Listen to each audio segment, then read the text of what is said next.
Faction రాయలసీమను కుదుపు కుదిపేసిన జాడ్యం, కుటుంబాలకు కుటుంబాలనే తుడిచిపెట్టిన వ్యాధి, దశాబ్దాల పాటు రక్తపు టేరులు పారించిన చేదు జ్ఞాపకం.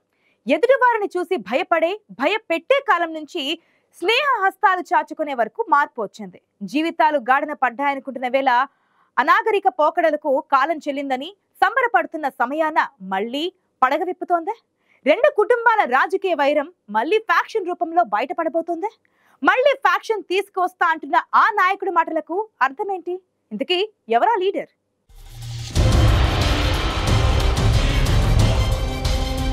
ఏదో నాకు ఇబ్బంది జరుగుతుందని నేను అనుకోలే.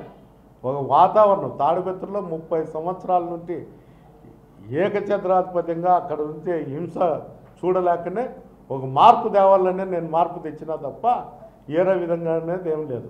ఇంకా నన్ను దావుంటి పోయేవాడు కూడా అనామకుడు కూడా కాలుతుందంత అంటే తన్నించుకుంటే అంత సాహసం అయితే నేను చేయలేను. తిరిగి కొట్టే సాహసం కూడా నాకు ఉంది. నేను ఆ వేట మొదలు పెట్టినప్పుడు తట్టుకునే శక్తి అవతలని కూడా ఉండాలి. ఏ పార్టీ వచ్చినా కూడా నేను మొదలు పెడతా. ఇప్పుడు కూడా చెప్తాను, ఇది మెన్షన్ చేసుకోండి. తెలుగుదేశం కాదు, వైఎస్ఆర్ కాదు, జనసేన కాదు, ఏ పార్టీ వచ్చినా ఎలక్షన్ అయిపోయినాక 2-3 నెలల్లో నేను వేట మొదలు పెడతా. అది కూడా కనుక్కోండి. భయపడుకోకుండా ఎదుర్కొంటాడో భయపడి ఊరుకుంటాడో అది. నేనేం మా గవర్నమెంట్ వచ్చానే నేను ఎదుర్కొంటా అని చెప్పడం లేదు కదా.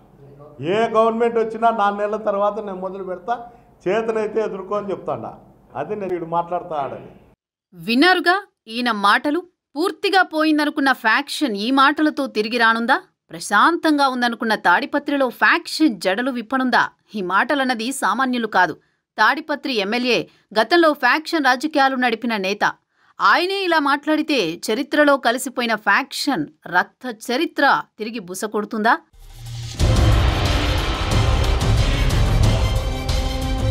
సాక్షాత్తు ఓ ఎమ్మెల్యే ఇలా మాట్లాడుతున్నారంటే ఏమనుకోవాలి?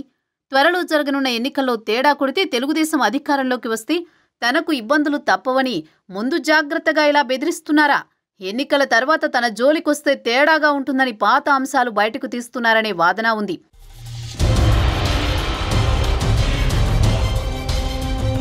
తాడిపత్రి అన్ని వసతులు ఆనందాలు కలగలిసిన సెగ్మెంట్. అవేవీ వెలుగులోకి రాలేదు. తాడిపత్రి ఊరు పేరు వినగానే మాయదారి ఫ్యాక్షన్ గుర్తొస్తుంది. ఆ రెండు కుటుంబాల మధ్య రాజకీయ వైరమే గుర్తుకు వస్తుంది.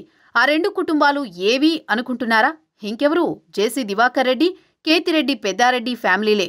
ఆ రెండు కుటుంబాల కారణంగా తాడిపత్రికి అన్నీ ఉన్నా ఫ్యాక్షన్ అనే జాడ్యం వదలడం లేదన్న కామెంట్స్ ఉన్నాయి.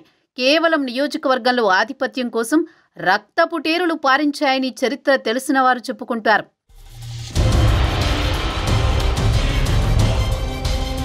ఫ్యాక్షన్ కు ఎంతో మంది బలయ్యారు. కేతిరెడ్డి కుటుంబం వైఎస్ రాజారెడ్డికి సన్నిహితం. జేసీ కుటుంబం అటు ఆర్థికంగానూ ఇటు రాజకీయంగానూ బలంగా ఉండడంతో కేతిరెడ్డి కుటుంబంపై జేసీదే పైచేయి.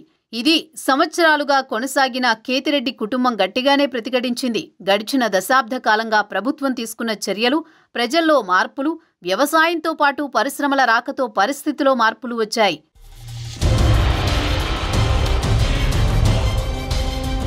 రెండు 2019లో ఎన్నికలు వచ్చాయి. వైసీపీ అభ్యర్థి కేతిరెడ్డి పెద్దారెడ్డి గెలిచారు. జేసీ ప్రభాకర్ రెడ్డి రాజకీయంగా పోరాడుతోంది. ఈ వర్గపోరులో పోలీసులు అప్రమత్తంగానే ఉన్నారు. గడిచిన 4.5 ఏళ్లుగా ఎక్కడా హత్యలు లేవు, ఫ్యాక్షన్ వివాదాలు లేనేలేవు. ఒకానొక దశలో ప్రత్యర్థి జేసీ దివాకర్ రెడ్డి ఇంటికి వెళ్లి కేతిరెడ్డి హల్చల్ చేశారు. ఆ సమయంలో జేసీ అక్కడ లేకపోవడం వల్ల చాలా ప్రమాదం తప్పిందని స్థానికులంటారు. ఇలాంటి సంఘటనలతో తాడిపత్రిలో ఫ్యాక్షన్ లేదు, కానీ ఓ ఆందోళన వాతావరణం మాత్రం వెంటాడుతూనే ఉంది. సోషల్ మీడియా వేదికగా ఇరు కుటుంబాల మధ్య జరిగిన వారు మాత్రం నివురుగప్పిన నిప్పులానే ఉంది.